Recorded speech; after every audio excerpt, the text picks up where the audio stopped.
Hello everybody, how y'all doing, bitches? Now we are gonna be doing memory 2 and actually 3 and 3. Alright. Now these are actually, don't think this is a lot. This is actually very short. And it's very simple to understand. Right now we're gonna just focus on this, which is a different thing.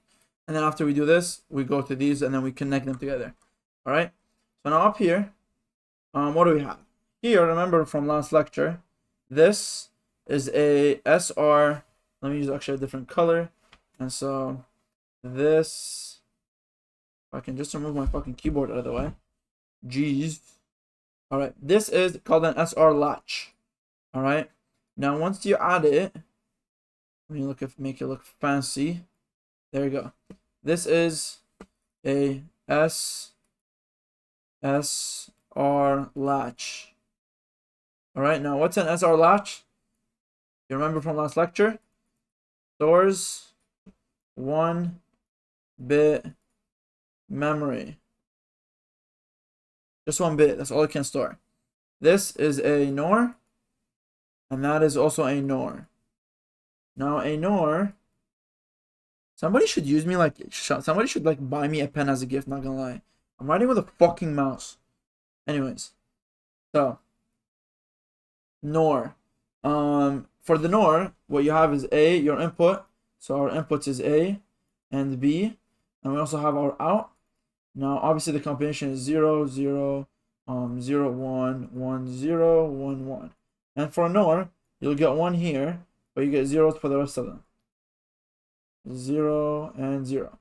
Now, before, when we're using an SR, we had an R, which is the reset, right? And we had an S, which is the set. When you turn this set into 1, let's say this was a button and you pressed it, then it will make this 1, right? Now, if this was a 1 and you turn it to a 0, nothing happens. If this was a 1, it stays as a 1. If it's a 0, it stays as a 0, right? Now, this reset, if it's a 1 and you press the reset, it will reset to 0. And if you press the reset again and you turn it to 0, then if this was 0, it stays 0. If it was 1, it stays 1, right? Sorry, if it was 1 and you pressed it, it turns to 0. But if it was 0 and you pressed it, then it will stay 0. Okay? So I'm trying to say this will set it to 1. So if you want to set this to 1, you press this. Doesn't matter if you press it 3 times, it will stay 1. It won't change. If you set it to 1, that's it. Doesn't matter how many times. This one, if you press it, if it was 1 and you press it, it will change it to 0. And then if you keep pressing it, it'll just stay 0. All right? Now, Q prime is always opposite of this. So if this is 0, this is 1. If this is 1, this is 0. All right? So if this is 0, this is 1. Now, if you press both of them, you'll get both of them as 1, and that is undefined. Okay? Now, that's an SR latch in a nutshell. I taught it last lecture in detail if you want to go watch. Now, what is this shitty looking section? Now, the problem here is obviously if I change these inputs, my memory changes. But inside a CPU, obviously there's a GPU working, there's a CPU working, there's RAM working, there's hard drive working, there's sometimes 3 GPUs working. You want to sync everything. So there's a clock. This clock will allow you to change a member at a certain time. So you're like, what if I tell you, do 10, 11 plus 10 multiplied by 20. Now, we know in multiplication you do this first, and then whatever the answer is, you add it, right? Multiplication comes first. And so when you're talking about this is the same thing. It's like if you want to do addition, there's a hierarchy of additions. This clock determines this hierarchy. It tells it when to go. When can you change the value? All right? And so since this is an and this is also an and, right?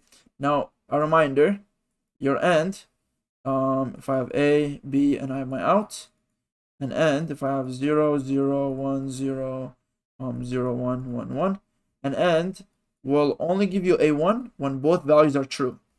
And so here, this has to be a 1. This has to be a 1 to allow you to change your set.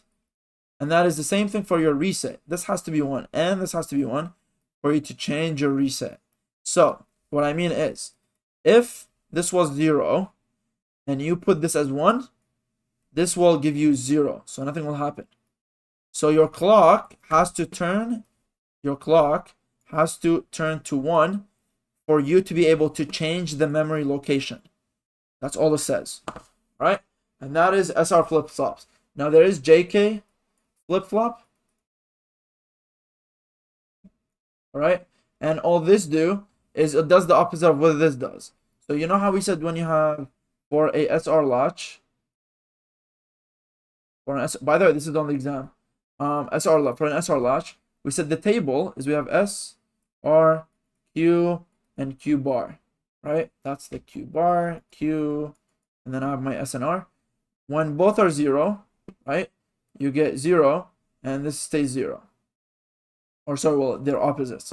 So if they're both 0, 0 and 0 will give you 1 here, 0, 0 will give you 1, 1 goes here, this gives you 0, so it becomes 0, 1. Right? And then when you have 0, 1, you get, I believe, 0, 0, or opposite. This would be, I'm trying to think real quick. 1, and so 0 and 0, that'll give you 1. 1 and 0 will give you 0, so nothing happens. It just resets to 0, so it becomes 0, 1. And then 1, 0, this will set this to 1, making this 0. And 1, 1 is undefined. If I want to actually write this in a better statement, this will be you maintain state. So whatever it was before stays the same. Maintain state. Okay? And so this is the table for an SR latch. For a JK flip-flop, so this is like the table for also like a SR flip-flop. For a JK flip-flop, it's just the opposite. So what you get is when it's 0, 0 for a JK, when it's 0, 0, it's actually invalid. And then it's just the opposite of what this one is. So if you get 0, 1, what you'll get 1, 0. And then if you do 0, 1, or sorry, 1, 0, you'll get 0, 1. So you see the opposite of this, whatever this is opposite. And your 1, 1 is not undefined, it maintains. Maintains state. Okay? And now that's JK flip-flop. Now my D flip-flop, it has an S and it has an R. Okay? If you press your S, it becomes 1. You press R, it becomes 0. You press S, it becomes 1. You press R, it becomes 0. That's basically what a D flip-flop. It's the easiest one to learn. Alright? Now we're done. The next thing is what we have here. So, this one is going to take me some drawing skills. So bear with me. Let's take these actually. Whoops. Okay, put them on the side. So, what you have is a CPU. Okay? And so, let's make this a little bigger. This is my CPU. What does the CPU do? It does math. It adds binary numbers up, it subtracts binary numbers, it multiplies binary numbers. Who the fuck cares? It does math. Right? Now inside here, you have something called what's up. Alright, now that we got the CPU, which does math, inside here, what do we have? Alright, we have a couple things. One, we have something called a cache. Okay, now what does this do? This will hold data that is frequently used. All right, frequently used. So when the CPU uses data often, like a certain, let's say like 0011, and it keeps using it often, it goes in the cache. All right. Now there's also something called a register.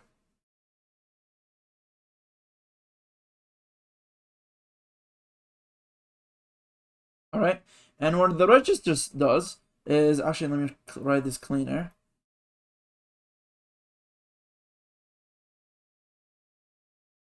A register, and what the register does, it holds data. Data that is currently being manipulated. So this holds, you know how the CPU, I said it does math? the binary that's being added or something is being done to it gets held in the registry that is currently being manipulated.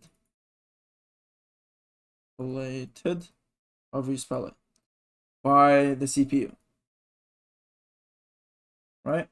And so that is what register is. The register holds the data that the CPU is working on. The cache holds data that the CPU is using often. All right. And so now that we've explained we explained two things. We explained what a cache is, and we explained what a register is. All right. Now the second thing is memory. Now memory is just simple RAM. All right. This is usually explained in the last lecture. It's low memory, so it's like 16 gigabytes. Like sometimes you get 16 gigabytes, sometimes you get 32 gigabytes. Laptops like a Mac Air usually has 8 gigabytes. This memory is what the CPU accesses. Right, so you get like a bunch of lines connected to the CPU from the RAM, and they send the bits, right? 0 1 0 0 1 1 1 0. This holds data. Okay, so here RAM holds data that the CPU uses less frequently.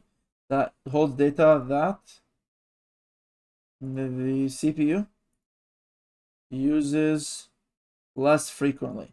Less frequently than what? Than the cache. All right? Uses less frequently than the cache. All right? And so that's basically what it is. All right? That's what RAM is. Now that we explained what memory is, we're going to explain virtual memory. Now your RAM, when turned off, memory is gone. It doesn't store it long term. Memory is gone. Okay?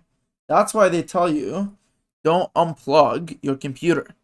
Because when you unplug it, the data that it was processing, it just disappears. That's why they say turn off your computer, because then the computer will empty your RAM, does what it needs to do before it shuts off. All right? Now, after this, what we got, the RAM gets its data from where? The hard drive. The hard drive is usually some disk. Hard drive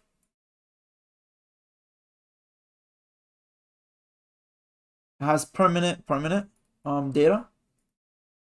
Permanent data. And so when you store something like this and you turn off the electricity, the hard drive still stores the data, permanent data. All right. Now, what is virtual? Virtual, what happens is, what if your RAM is full? Your 32 gigabytes, full. There's nothing more. What do? Obviously, so first you see the most often used is in the cache. The currently used is in the register. Now, this is very important stuff gets stored here. The most frequent ones. Then in the RAM is the second most important stuff. Okay? Then in the hard drive, you get the stuff that you use once in a while, once every fucking couple months. Like Microsoft Excel, right? That gets stored in the hard drive because whenever you use it, you'll use it. All right? And so your hard drive, sometimes your RAM will be full. All right? When your RAM is full, it'll do something called a virtual memory. So we'll go to the hard drive, we'll take whatever virtual memory needs, like let's say 1 gigabyte, and it will use it. It will use it as if it's RAM. Okay? It will use that 1 gigabyte as if it's RAM when it's not. It does this because like it's full. What can it do? So it will take from the hard drive. And this is called virtual memory. The reason called it virtual memory because it's not actual RAM. It's hard drive memory that has been used as a RAM. And now the last thing is thrashing. Thrashing, you know how we said it will allocate memory in the hard drive as if it's RAM? When this gets so full that the CPU gets busy switching memories between the hard drive and between the memory, the RAM, between your RAM, This is what's supposed to be here. Ooh, virtual memory. When it keeps switching between the RAM and the virtual. Okay? Why does it keep happening like this? It's so annoying. I hate this shit. Alright. So what I was trying to say, again for the third time, what happens in thrashing is when your RAM is full, so then your CPU keeps switching data between virtual and memory, virtual and your RAM memory. It does it so often that now it's busy switching data instead of executing data. And so instead of it doing the math, it spends its time switching the data between, back and forth, back and forth. And this causes slow performance. Alright, and that is what thrashing is. And that is memory number 1, 2, and 3.